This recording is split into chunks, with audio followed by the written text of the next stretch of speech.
Black cat. Cobb had agreed, once again, to feed Fatima's cat. He noted some odd phenomenon inside his head when he was alone in the house with the cat. He had flashes in his mind's eye. The cat run over by a car. The cat weighted down and thrown into the lake. Or the cat frozen in an alley, like Polsky. Crow was jealous. The trick for coping with malevolent imagination is non-participation.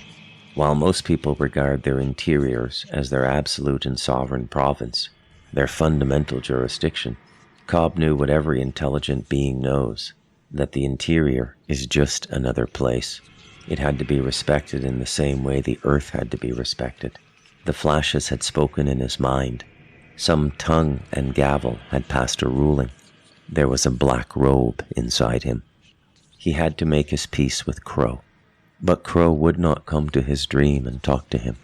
He knew he should just walk away from the black cat, but he couldn't. Fatima loved the cat. Cobb saw the cat dead or being killed in his interior. The conclusion was simple. Cobb loved Fatima, but he wasn't allowed to love. In accepting the power of Crow, there could be no love for Cobb. Crow would be chased away by love, and he would be left to the black robes. There was no disputing a dream. The anger that had festered and grown within him while he went through the justice system and the correction system could only be taken away by a period of service to Crow. And service to Crow required fidelity to Crow. Love, the softness of it, the surrender of it, the peace of it, would be fought with the images. And it was Crow's right. Every party to contract has rights, especially if the contract is made in a dream.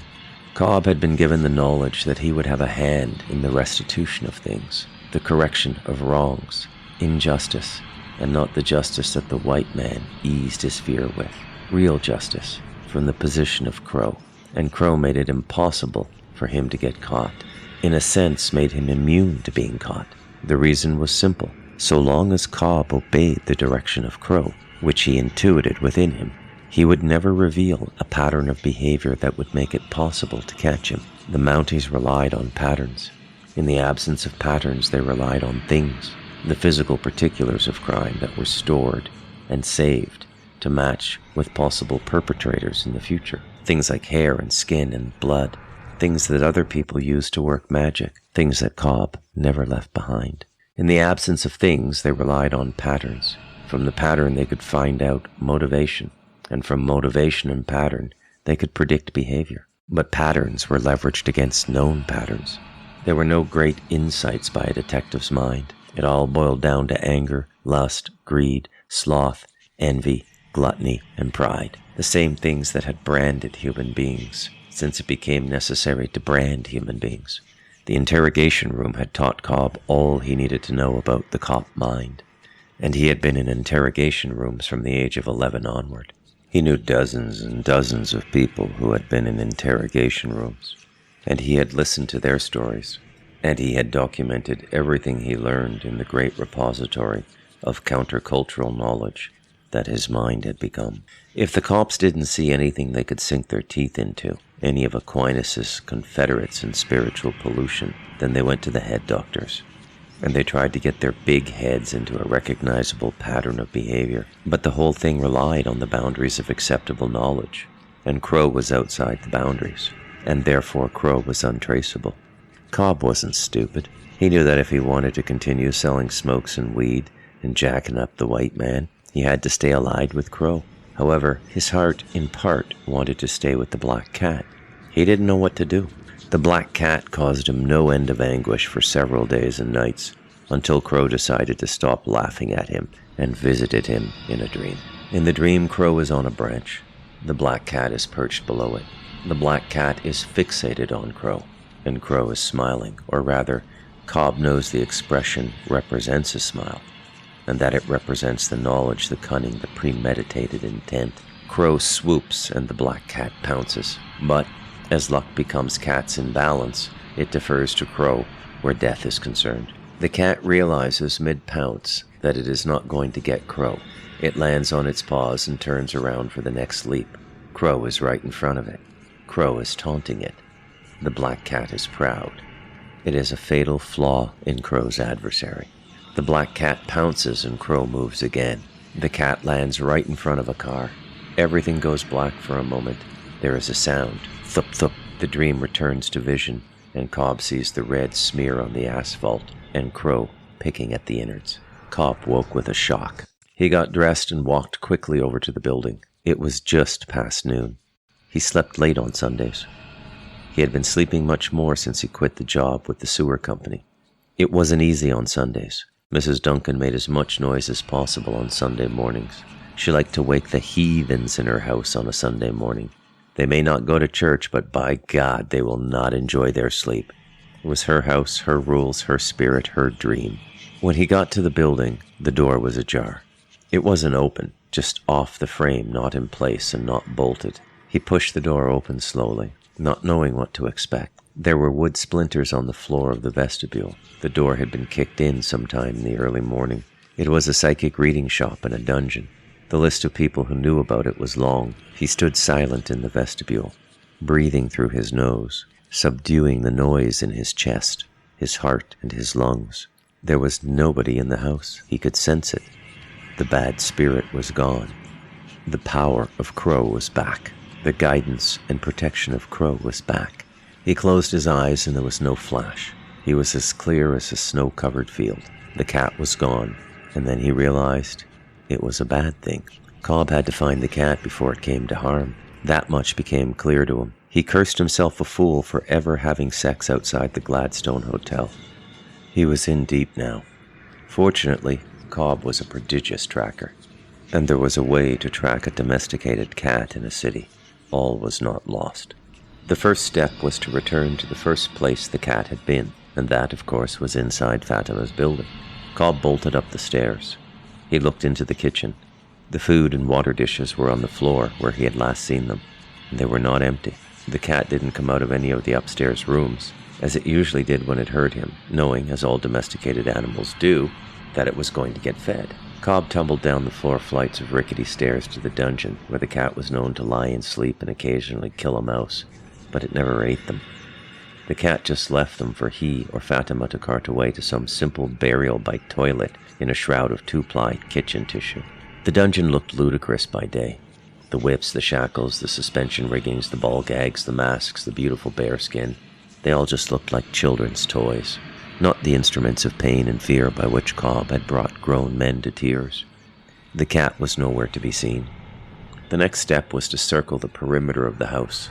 He had to look for droppings, although cats were notoriously efficient at cleaning up after themselves. He also had to figure out which way the cat would have gone if it left the perimeter of the house. He had to think like the cat. What are the cat's needs? Given that this was an indoor cat, what things on the street would change its direction, cause it fear and hesitation? Would it allow itself to be touched by people? Probably, Cobb thought with some horror. It had known nothing but love and trust from people. Cobb decided he would move to the main street. The cat would go there for garbage in front of the shops. He wondered, though, if the cat would wander that far from its home. It was hard to say. The whole thing was a crapshoot. When he came out of the alley, he almost bumped into an old woman in black, who was moving as slow as blackstrap molasses in January on the reserve. The sidestep Cobb performed saved her from his speeding form, but sent him, shoulder first, into an unsuspecting white man. A white-shirt white man with a briefcase, who was leveled completely and sent spinning to the ground. Cobb moved quickly to aid the man, and there was a look of genuine concern on his face. And he was sorry, very sorry indeed. Accidents were omens to Cobb, and he behaved accordingly, seeking the goodwill of the victim, hoping to cure quickly any hard feelings that might come to a curse. But the man skidded backwards on his suit pants, a look of mortal fear on his face, as though he had just been transported to the Discovery Channel, a huge Indian moving in on him like a predatory animal. Cobb scooped up the man's briefcase and held it up the way he would hold up a food offering to an animal he didn't know, some simple form of communication that means peace and trust. "Hey, buddy," Cobb said, stepping towards him in a long, purposeful stride. "You lost your briefcase." The man stayed down on the sidewalk like a leashed animal. "No, it's okay, keep it." Cobb reached down and picked the man up, seemingly against his will. Cobb stood him erect and brushed some dirt off the shoulders of the man's suit. The man was petrified. Cobb handed him the briefcase and smiled warmly, touching the man on the shoulder in genuine goodwill.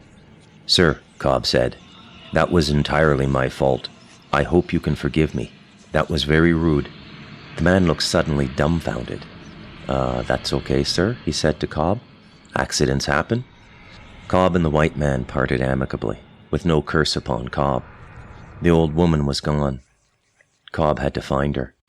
As a prodigious tracker, Cobb could read events. Certain things meant certain things. An accident encountered by a purposeful man. Cobb was nothing but purposeful. Upon learning that the cat's disappearance was no accident at all but a sign, Cobb decided he had to find the old woman. He looked both ways down the street. She was nowhere. One moment she was almost immobile, the next she disappeared. Cobb glanced across the street. There was no way she could have gotten across the street. The traffic was so thick. But where then? Where did she get to, Cobb wondered. He followed the tracker protocol. He went back to the last place he had seen her, and that was right in front of the narrow alley from which he had just sped out and into the frightened man. He walked over to the alley and looked into it. There she was, and more. She had the cat. The cat had followed Cobb into the alley. He had been right about the cat's motivation. It did go towards the garbage. He had only overestimated how far it had gotten. When the cat saw Cobb, it tracked him on its silent, padded feet. The old woman had the cat. It was no accident. Cobb stepped back and faded into the crowded sidewalk, so that when the woman came out with the cat, she wouldn't see Cobb, and that is precisely what happened. The old woman in black came out of the alley and turned right, the black cat cradled in her arms. The old woman walked slowly down Queen Street on the Sunday afternoon. She wore a long winter jacket, a shawl over her head, and big waterproof boots. It was one of those early days of spring, not too warm but not too cold. She stopped every so often to rest and to watch the people going past her. She was old and she was tired. It was natural for her to want to rest. It took her about 20 minutes to walk a city block, 10 of which she spent resting. People were able to accommodate her. There was that much compassion in strangers. They could see that she was old and weak, and they just passed by her quickly. She was in her own world. She never knew Cobb was stalking her. Things got trickier. Cobb saw the white woman he had copulated with at the Gladstone Hotel, the head shrinker with the scars on her wrist. She was walking down the street with a belly that was about to explode. Holy smoke, he thought. There are no accidents. He ducked into a doorway and brought a newspaper up to his face, peeking out enough just to maintain surveillance. The young white girl saw the old woman in black and went white with fear. She crossed the street quickly, not once looking back, and walked away from the old woman. Cobb had the feeling they knew each other. The old woman walked to the side of the road and, to the shock and horror of almost everyone who witnessed it, including Cobb, she tossed the cat into the street, and it was crushed under the wheel of a passing bus, unable to regain its composure quickly enough to dart out of the tire's way. Cobb had no vengeance. The old woman had to be an agent of Crow. The signs were all around him. He would make something up for Fatima, something open-ended, something with hope. There was no way he was going to tell her that her cat was murdered. She might never forgive the debts he had brought into her life. Sometimes a lie is better, especially where love is concerned, and that was why Crow was so angry in the first place. End of chapter.